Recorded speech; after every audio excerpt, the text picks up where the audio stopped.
McCartney would later tell Q that the Fab Four operated as a democracy.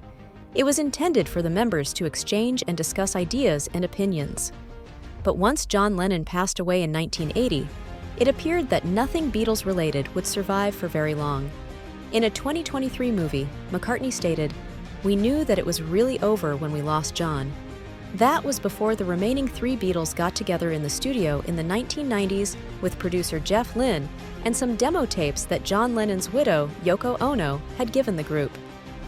Free as a Bird and Real Love emerged from these sessions, but a third song, Now and Then, proved to be far more difficult, primarily because of the audio quality. It would also be unfeasible to blend Lennon's vocal and piano playing into a new recording because they could not be separated. For example, George Harrison was well aware of the new technologies that were available to musicians, tools that were unheard of during the Beatles' prime, but he was also cautious about the challenges it would bring. He stated, "It opens up a whole other kettle of fish" at the time. But will it open another year of work? Ringo Starr mentioned.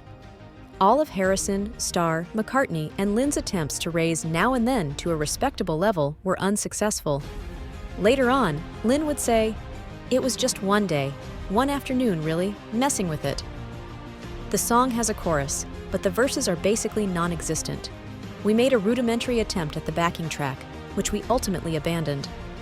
Harrison added some more expletives to the song, "fucking rubbish." The other band members very much only needed to hear that to give up on the endeavor. Nearly 3 decades would pass before McCartney and Starr would return to the song with improved technology, long after Harrison's death. Director Peter Jackson used a novel technique called audio demixing in the Beatles' Get Back, 2021, to isolate individual noises and vocals into distinct tracks. The Beatles were formerly well known for being among the first groups to record on several tracks in a studio, which meant using 4-track equipment back in the 1960s.